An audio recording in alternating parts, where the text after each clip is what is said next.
This video will make you feel the adrenaline rush, intense anxiety, intense fear, impaired concentration and hallucinations. Alan Baker, don't you remember? I have no idea who the hell you're talking about. Duncan looked at me as if I'd just told him that The Princess Bride was mid-tier. I maintained quizzical eye contact, my Diet Coke traveling up my straw in record time. Alan Baker. The little fat kid that Macy had a crush on in the 3rd grade. We had an entire assembly when he died. Dude, Duncan insisted. I just shrugged my shoulders. I guess I wasn't there that day, man. It was true that I had skipped school regularly in 3rd grade. Duncan had usually skipped with me, though, coming to my house to play video games and watch R-rated movies while our parents were away. It was a miracle that we were never caught, although Duncan's mom wouldn't have cared either way. It doesn't matter, Duncan raved, running a hand over his face in frustration. He was in our class for, 2 years. There were only 9 people, man. 9. I don't know what you're getting so stressed about, Duck. So what if I don't remember one kid? Elementary school was years ago. I don't remember how we had gotten on the topic. Somehow we had gone from the movie we had just seen to our school teachers. Duncan and I had the same classes throughout most of our school career, and now he was bringing up some kid who allegedly died in some horrible accident. I'm stressed about it because it was huge. I remember it like it was fucking yesterday, bro. Mrs. Wright got the call and ran out of the classroom crying her eyes out. Macy didn't even come to school for the rest of the year because she was so torn up about it. They started teaching 8-year-olds about hard drugs like heroin and shit because of the crash. You seriously don't remember? Half the school went to the funeral while we stayed home to play Mario. Dude, this was where I raised an eyebrow. You're fucking with me, right? Macy missed school because her mom died. Duncan. It's really fucked up to blame that on a random kid. Macy is still seriously traumatized over it. Abandonment issues or whatever. At this point, Duncan just stared at me, his mouth hanging open. After 30 seconds of silence, he finally said, Alan lived down the street from me. His mom brought us cookies when we moved in. You remember his mom, right? Trudy Baker? She had those huge back-to-school parties at her house. Who? This conversation was years ago. Duncan had gone on a rampage, asking everybody he knew about the Baker family. He spent weeks at the library, using the computers to find anything about the accident. I had insisted that maybe it happened in kindergarten before he moved here, but he was adamant that it was in 3rd grade. He moved back in with his parents after he stopped showing up to work, presumably to dig around more about this kid. He even attempted suicide at one point after everyone told him that he had gone crazy. Something about this incident broke him. I hadn't spoken to Duncan in 2 years. After being best friends all our lives, he was the last one I had left to lose, so this really took a toll on me.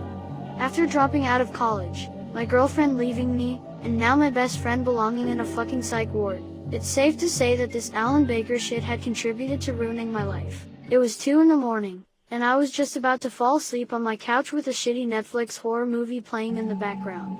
There was a knock on my RV door, sending my heart into my throat. I sighed, pulling my covers over my head. Who the hell could be bothering me at this hour?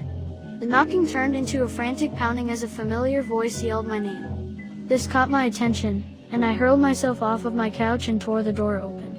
Duncan stood in front of me, his hair and clothes drenched from the rain pounding onto the dirt road behind him.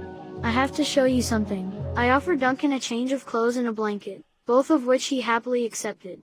When I finally sat down next to him, he placed a plain wooden box in my lap and looked at me expectantly. Without a word, I opened the box to find a pile of pictures, all of which showed children around the ages of 7 or 8. What the hell am I looking at here? I asked, my irritation already setting in. Don't you see it? Duncan was speaking in a whisper, as if he were afraid of somebody overhearing. Look at this one. He pulled out a class picture from the beginning of the school year, jabbing his finger towards an empty spot next to the teacher. Someone is missing here. They probably just weren't there that day, man. I looked at Duncan's face. His eyes were wild and bloodshot. Have you been sleeping at all, Duck? He ignored the question completely. If someone wasn't there, why wouldn't they just fill in the gap? That would be stupid, right? It makes 0 sense to leave room for a kid who wasn't there. Isn't that weird? And look at this. He pulled out another picture, this time showing a group of kids running the three-legged race. Ryan is no one running the race with him. He has a damn rope around his ankle with no one on the other side. Because no one liked Ryan, I said, staring daggers at my friend. But the teachers made him run anyway. Duncan, we made fun of him for that. How the hell do you not remember? Ignoring me once again, he dug to the bottom of the box and pulled out our third grade yearbook. He opened it to a page that had been marked with a sticky note and pointed at a blank space beside Eric Alvidrez's tiny face. There's a big-ass space here. Someone was there, but somehow, it's like they were erased completely. He looked up at me. I remember seeing Alan's face there. The frame of the picture had memorial shit on it. I remember. This is something that I did find to be a bit strange. Before I could humor my friend, however, I noticed his arm. There were dozens of little marks in his forearm, some being more faded than others. I grabbed his wrist and pulled his arm closer to me. What the fuck, Duncan? Is this? Are you on drugs or something? This time, Duncan acknowledged my comment. He met my eyes with shame and pulled his arm away. Whatever, man, he mumbled. What do you care? You watched me struggle over this weird third grade shit, and now all of a sudden you give a shit about me? His voice rose steadily, and he stood up. You never even fucking believed me.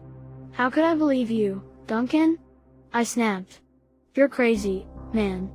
Macy had to get a restraining order on your ass because you kept harassing her about some kid who doesn't fucking exist. Everyone is worried about you, Duck.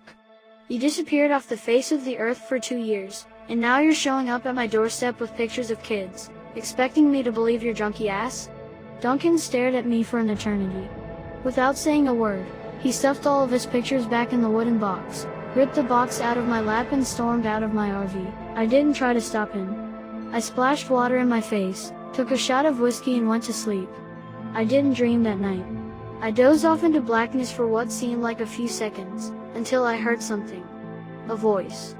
A voice that echoed in my head like it came from a long tunnel. Don't you remember? I woke up that morning with a headache. My TV was still playing, but this time it was a breaking news story. I rubbed my eyes and groggily sat up, stretching my back with my arms above my head. Identified as one Duncan Wade. As soon as the news reporter said Duncan's name, I was wide awake. I grabbed the remote and turned the volume up. Involved in a fatal car crash on the highway late last night. The crash resulted in the death of Wade himself, who had traces of heroin detected in his system, along with 34-year-old Trudy Baker and her 8-year-old son, Alan.